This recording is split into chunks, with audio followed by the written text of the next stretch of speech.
হরিনাম শোনার লাগতো না,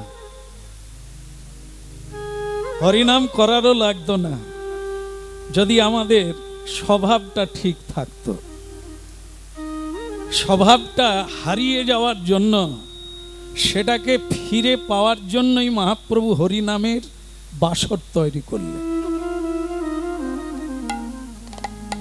মানুষের স্বাভাবিক রতি হচ্ছে ভগবানের ভজন করা, কারণ মানুষের মধ্যে জগৎগুরু স্বয়ং ভগবান অন্তর্যামী রূপে রয়েছেন। তা স্বাভাবিক কারণে মানুষ আগে শ্রীকৃষ্ণ ভজন করবে, পরে অন্য কাজ। কিন্তু মানুষ সেইটা ভুলে গিয়ে আগে মায়ার সংসার, পরে যদি সময় থাকে হরি ভজন হয়। এইটাকে উল্টানোর জন্য স্বভাব।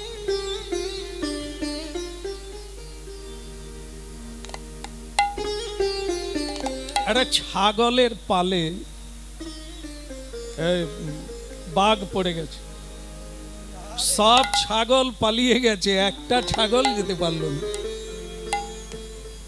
এখন এই বাঘের দলে ঝাঁপ দিতে গিয়ে বাঘটি প্রসব করে ফেলে, বাঘিনী। তার বাচ্চা থেকে গেল ছাগলের দলে, বাঘিনী পালিয়ে গেল। এইবার বাঘের বাচ্চা ছাগলের দলে থেকে গেল, ছাগলের সঙ্গে ঘাস খায়, ছাগলের মতো ম্যামে করে, কোনো কিছু আওয়াজ জোর পেলে ভয়ে ছাগলের সঙ্গেই পালিয়ে যায়। আপনারা হরিনাম শুনছেন, বাঘ ছাগলের গল্প নয়। তাহলে এ বাঘকে আর ছাগলকে,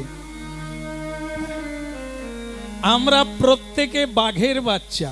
অমৃতস্য পুত্র, ভগবান বাঘ, আমরা তার পুত্র। জীব কৃষ্ণ দাস তাহা ভুলি গেলা। মানুষ যেমন ভুলে গিয়ে ছাগলের দলে মিশে গেছে, বাঘ তেমনি ভুলে গিয়ে ছাগলের দলে ঘাস খাচ্ছে। একবার ভক্তমণ্ডলী ভক্তিমতী মা আর একদিন একটা বাঘ ওই ছাগলের দলে শিকার করতে এসে দেখে তার জাত ভাই ছাগলের দলে। সে ম্যামে করছে, ঘাস খাচ্ছে। বাঘ বলে, বলিহারি যাই, আমার জাত ভাই ছাগলের দলে কেন? আজকে আর ছাগল শিকার করব না, আমার জাত ভাইটাকে উদ্ধার করে নিয়ে যাই।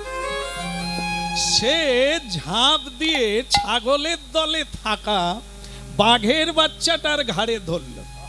সে তো ছাগলের মতোই শব্দ করতে লাগলো, আওয়াজ করতে লাগলো। তাকে টেনে নিয়ে একটা ঝর্ণার ধারে গেল। গিয়ে বাঘটা বলছে, তুই যে ম্যামে করছিস, তুই কে রে? তুই কি ছাগল? এই ঝর্ণার জলের দিকে তাকা, মুখ দেখতে পাবি। আমারও গোঁব আছে, তোরও। সে বাচ্চাটা বলে হম। বলে হম যদি, তুই ছাগলের দলে কেন? হ্যাঁ, এই আমরা যেমন ছাগল ধরি, গরু ধরি, শুকর, এগুলো আমাদের ভয়ে তারা পালিয়ে যাবে, তুই কেন পালিয়ে যাচ্ছিস? আসলে হরিনাম শুনছি তো, ছোটবেলা থেকে বাঘের বাচ্চা ছাগলের দলে থাকলে সে বাঘের স্বভাব কি পাবে?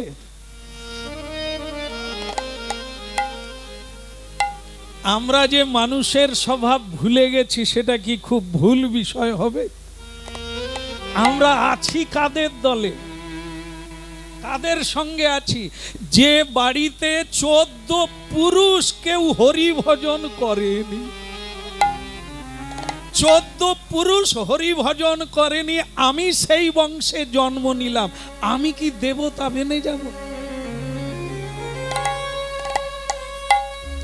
যখনই আমি প্রণাম করতে যাব, আমার পূর্বপুরুষ, আমার বংশধর বলবে ওগুলো আমাদের কাজ না, ও সব বাবাজিদের। আমরা যা পাবো তাই খাবো। ও বাবাজিরা নিয়ম করে এটা খায় না, ওটা খায় না, ওরা জানে না। ভক্তমণ্ডলী মায়েরা, বাঘের বাচ্চা ছাগলের দলে যা ওই ম্যামে করছে, তার যে হুঙ্কার ছিল, তার ভেতরে যে শক্তিটা, সেটা সে পেল না, হারিয়ে গেল। আজ আমাদের প্রবৃত্তি ছিল জন্ম থেকে হরি ভজন করা। আমি তো এখানে এর আগে এসেছি কোনোদিন? এসেছি? আমিও বোধহয় ছাগলের দলে থেকে ভুলে গেছি। ঠিক? আচ্ছা, আজ আমি এখানে বহু বৎসর ধরে, আজ এখানে এনাদের 100 বৎসর হয়ে গেল। 100 বৎসর পূর্ণ হলো হরিবাস। এটা কম দিন চলে না। আমি অনেককেই দেখতে পাচ্ছি, যা আগেও দেখেছি, আজও দেখছি। আজও কয়েকজন বাসায় এলেন। কেমন আছেন শ্যামসুন্দর প্রভু? আমি আপনার কীর্তন সবসময় টিভিতে শুনি।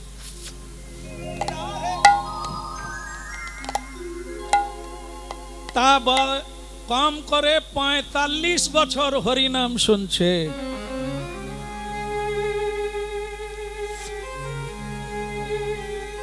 এখনো এই অমেধ্যটাই ছাড়তে পারলো না। কি হরিনাম শুনছে? কার দলে আছে?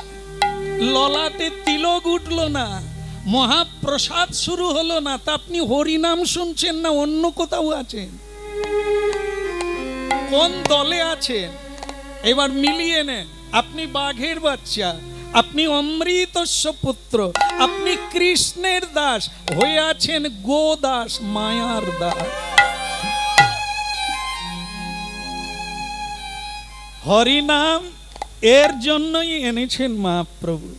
জীবের স্বরূপটা তুলে ধরতে হবে। ওদের বাড়ি কোথায়, ওরা কে, ওদের পরিচয় কি, ওদের কর্তব্য কি, এটা বোঝানোর জন্যই হরিনাম।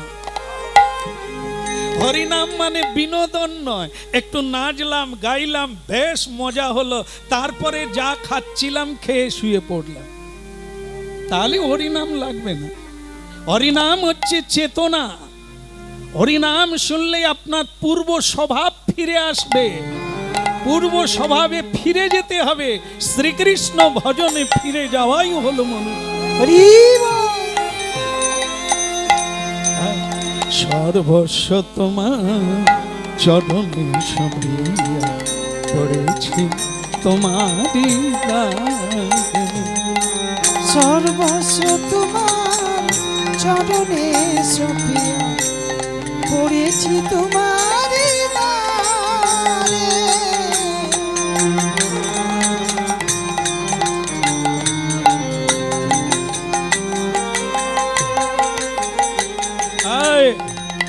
আস্তে আস্তে, ওদিকে তাকাবি না, উল্টো দিকে তাকাবি না, ঝর্ণার দিকে তাকা। পৃথিবীতে অনেক কিছু হবে, তোর দেখে লাভ নাই, তোর কাজটা তুই কর। ঝর্ণার দিকে তাকা, দেখ তুই কে আর আমি কে। তুই বাঘের বাচ্চা, তুই ম্যামে করছিস কেন? তুই ছাগলের খাবার খাবি কেন? তুমি কৃষ্ণ দাস, তুমি এ মায়ার জগতের খাবার খাবে কেন? তুমি শ্রীকৃষ্ণ প্রসাদ সেবা করবে। হ্যাঁ, নিতাই বলবে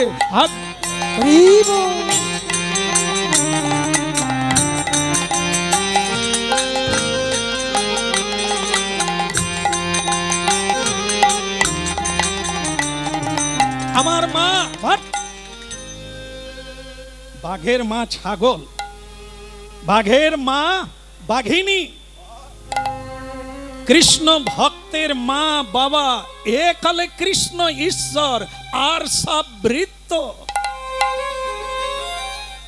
ও জগতের সৃষ্টি স্থিতি প্রলয়ের মালিক আদি পুরুষ ভগবান কৃষ্ণ। আর যত মূর্খ, যদি কেউ বলে আমি বাবা, আমি মা, এরা মূর্খের দলের লোক। এ জগতে না মা আছে, না বাবা আছে, না কাকা আছে, না কাকি আছে। এ কলে ঈশ্বর পিতা, আর সব ভৃত্য। ভৃত্য যেমন আদেশ ছাড়া কিছুই করতে পারে না, তার স্বাধীনতা নেই। এ জীব জগতের কোনো স্বাধীনতা নাই। তার ইচ্ছাতেই জগৎ চলছে, তার ইচ্ছাতেই তোমার আশা, তার ইচ্ছাতেই তোমাকে সব ছেড়ে দিয়ে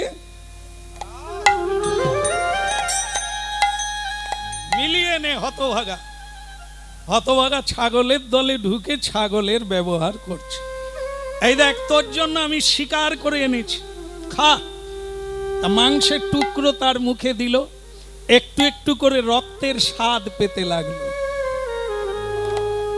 এইবার বলছে, তোর হুঙ্কার আমার হুঙ্কার এক হবে, আমাদের ভয়ে সকলে পালিয়ে যাবে, হাতি পর্যন্ত ঘুমোতে পারবে না। হুঙ্কার দে আমার মতো। সে চালু করলো, তার স্বভাব ফিরে এলো। ভক্তমণ্ডলী মায়েরা, আমরা তাই, আমরা আমাদেরকে স্বীকার করছেন কারা? আমাদের স্বভাব ফিরাতে এসেছেন কারা? পৃথিবীতে সাধু গুরু বৈষ্ণব যারা। ঘাড়ে ধরে নিয়ে গিয়ে বলছেন, তুই দেখ, হরি নামের ঝর্ণার তীরে চল। এই হলো ঝর্ণা, যেখানে তুমি তোমাকে দেখতে পাবে, তোমাকে চিনতে পারবে, তোমাকে বুঝতে পারবে। সেই জায়গাটা হলো হরি নাম। হরি বাসরে চলো। তাই সেই সাধুগুরু বৈষ্ণব আমাদের এখানে ধরে আনে, আর আমাদের মহাপ্রসাদ দান করে। আমরা ধীরে ধীরে করে স্বভাব ফিরে পাই। অনেক ভক্ত আজকে দর্শন করছি, যাদের জীবন বদলে গেছে। হ্যাঁ, হরি নামের দ্বারা জীবন বদলে গেছে। এটা কারা করেছেন? সাধু গুরু বৈষ্ণব। ঘাড়ে ধরে এনে বুঝিয়েছেন, ঘাড়ে ধরে এনে জানিয়েছেন, দেখিয়েছেন, তবে গিয়ে মানুষ হানি তাই গৌরাঙ্গ। দশে পাঁচে মিলি নিজ দ্বারেতে বসিয়া কীর্তন করহ সবে হাতে তালি দিয়ে। এটি মহাপ্রভুর বাণী। যদি নিজেকে ফিরে পেতে চাও, নিজের বাড়ির ঠিকানা পেতে চাও, তাহলে প্রতিদিন কীর্তন করো। চেত দর্পণ মার্জনং ভব মহা দাবাগ্নি নির্বাপনং শ্রেয় কৈরব চন্দ্রিকা বিতরণম বিদ্যা বৌধু জীবনম আনন্দম বুদ্ধিবর্ধনং পতিপদে পূর্ণামৃত সাধনম সর্বাত্মস্পনং বিজয়তে শ্রীকৃষ্ণ সংকীর্তন। সকল অমঙ্গলকে, সকল অশুভকে, সকল কালাকালকে জয় করতে গেলে সর্বাত্মস্পনং বিজয়তে শ্রীকৃষ্ণ কীর্তন ছাড়া এ পৃথিবীতে কোনো পথ নাই, কোনো গতি নাই, নান্য পন্থা হরের নামই বকি। তাহলে কি সবাই মিলে একটু করবেন? সবাই করবেন? ওই ওপরে যারা আছেন, বাবা এদিকে, বাবা আপনারা এখন তৈরি হয়েই এসে গেছেন। হরে কৃষ্ণ কৃষ্ণ কৃষ্ণ কৃষ্ণ হরে হরে রাম রাম রাম রাম হরে হরে। হরে কৃষ্ণ কৃষ্ণ কৃষ্ণ হরে হরে, হরে রাম রাম রাম হরে হরে।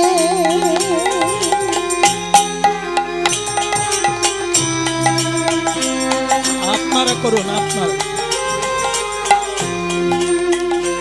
হরে রাম হরে,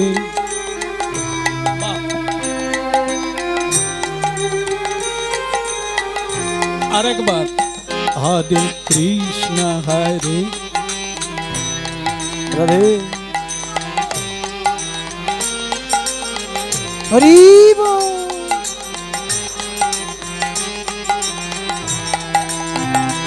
বলি হরি।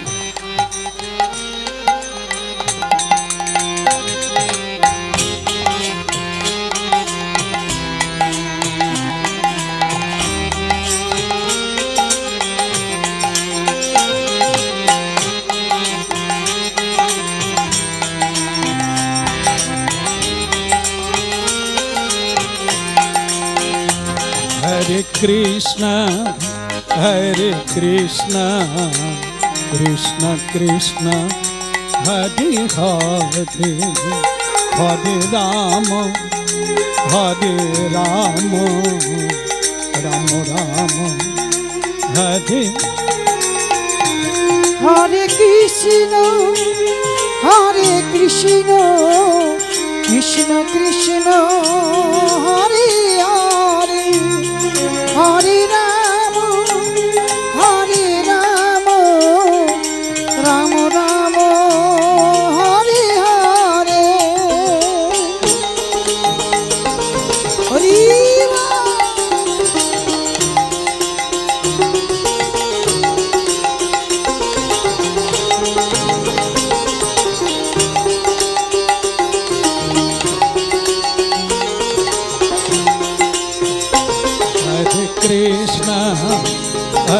কৃষ্ণ কৃষ্ণ কৃষ্ণ হরে হরে হরে রাম হরি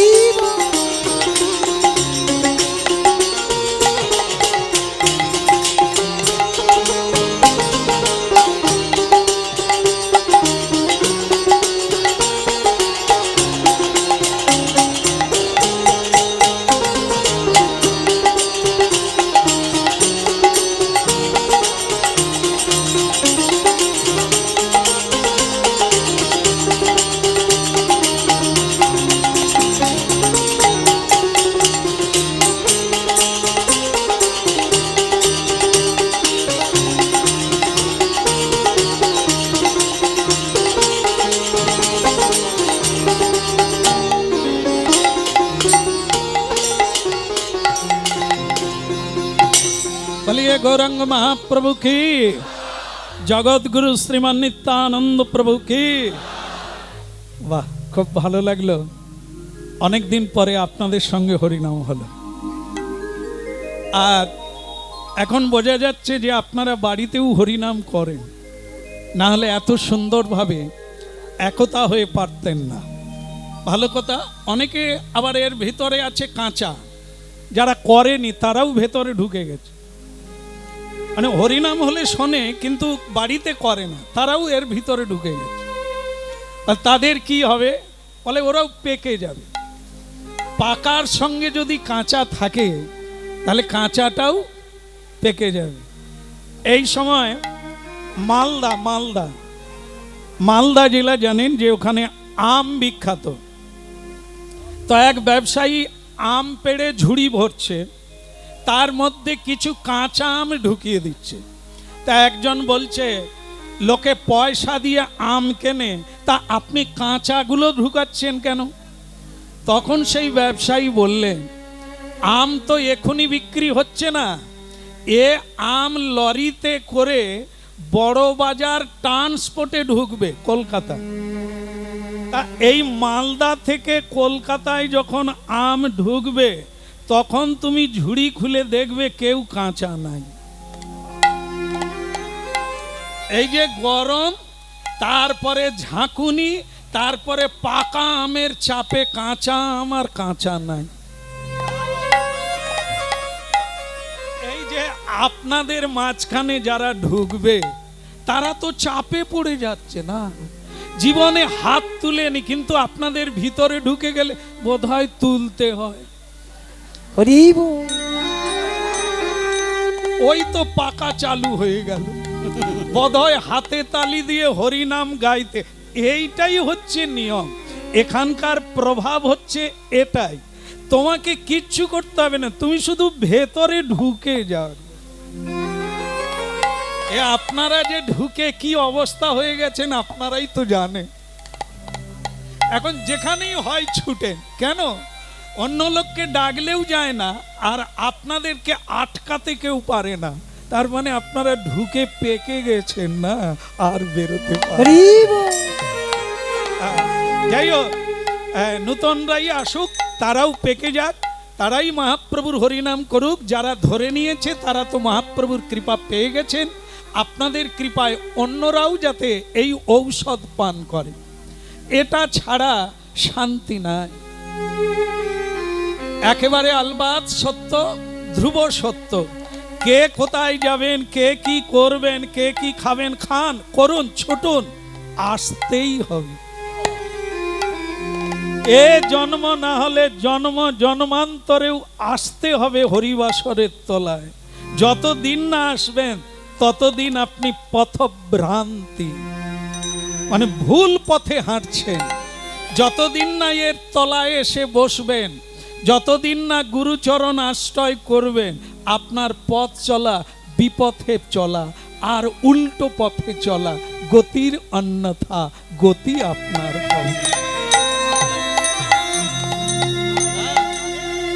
বলো মহাপ্রভু কি।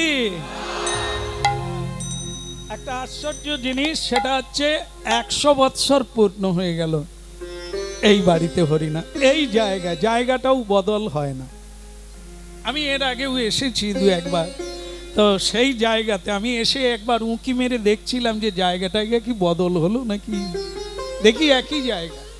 তাই 100 বৎসর এই জায়গায় হরিনাম হলো, এটা কম না। দিব্য নাম এখানে কত মহাপুরুষ, কত ভক্ত, কত বৈষ্ণব কীর্তন করে গেল। কত মানুষ আপনাদের জায়গাটা দখল করে, কত মানুষ তার জীবনকে বদলে নিল। একেবারে সত্য, আপনাদের জায়গাটায় বসে কত মানুষ দিশেহারা, তারা পথ পেয়ে গেল। অশান্তির লালা হাহাকার, উল্কার বেগে ছুটে আসছে মানুষের দিকে। মানুষ হরিনামের তলায় এসে আজ নির্বিচ্ছিন্ন আনন্দ লাভ করছে। এটা তো এই হরিবাসরের।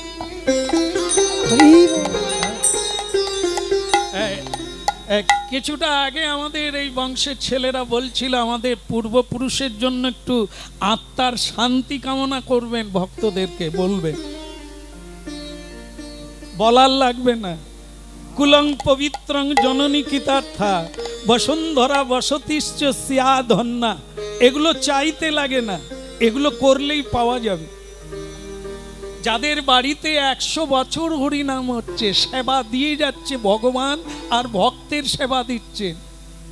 কুলং পবিত্রং, তাদের 14 পুরুষ উদ্ধার হয়ে গেছে, মহাপ্রভু দায়িত্ব নিয়ে নিয়েছে।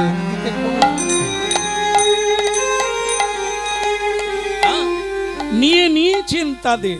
এই যে আজকে কীর্তন হচ্ছে, এ কেউ ছাড় মানুক আর না মানুক, কেউ বুঝুক আর না বুঝুক, হরিনাম তো সত্য, এই কারণটা তো সত্য, এটা সত্যের সঙ্গে যুক্ত হবে।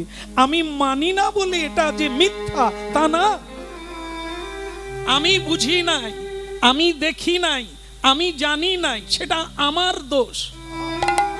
সূর্য উঠছে, আমার যদি চোখের দোষ থাকে আমি কি দেখতে পাবো?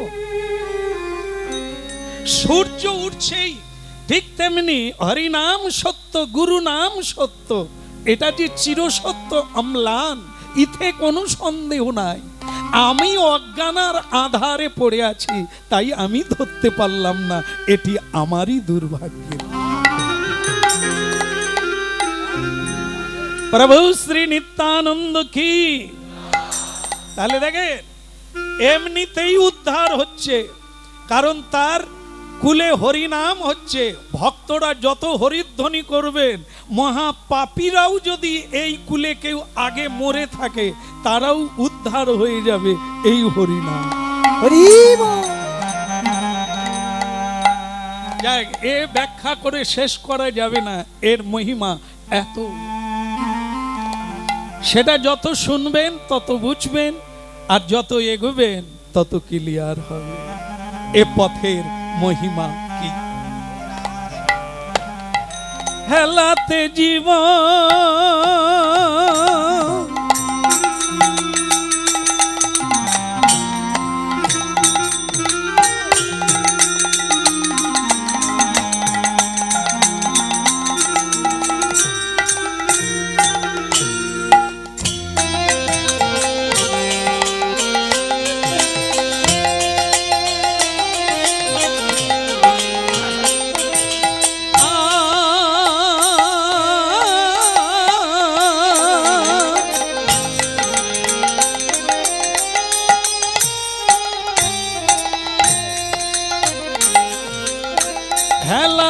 জীবন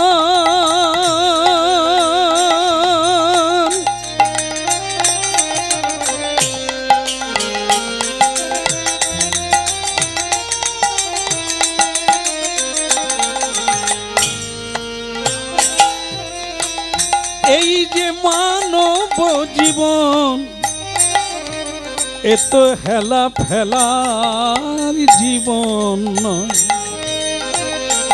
এ যে ৮০ লক্ষ জনির পরে দেব দুর্লভে মানবী জীবন।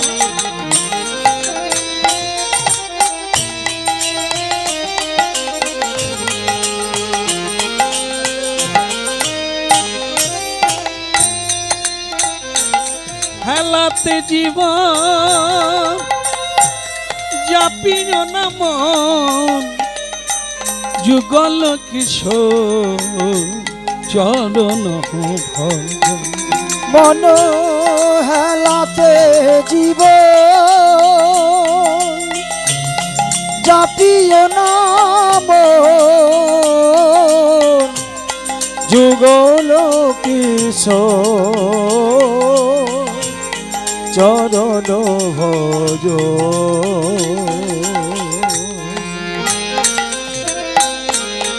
এই হেলাতে জীবন জাপিও নাম যুগল কিশোর চরণ। ষষ্ঠী মানুষ যখন জন্ম হয় তার ষষ্ঠ দিনে ষষ্ঠী পুজো হয়। আর সেদিনই ললাটে লিখে দেয় ষষ্ঠী দেবী আমরা কতদিন এই পৃথিবীতে থাকব। ষষ্ঠী দেবী লিখে দেন এইবার রে মানব এই জীবন আয়ু এই শ্বাস প্রশ্বাস নিয়ে তুমি কিভাবে কাটাবে এটা তোমার উপর ছেড়ে দেওয়া হলো। আস্তে আস্তে আস্তে তাস খেলে কাটাবে না সুরাপান করে কাটাবে তোমার ব্যাপার, না রাজনীতি করে কাটাবে না দাঙ্গা হাঙ্গামা করে কাটাবে। আয়ু তোমার, কিভাবে কাটাবে এটা তোমার ব্যাপার। আমি শুধু ফল দেওয়ার মালিক, যেমন কর্ম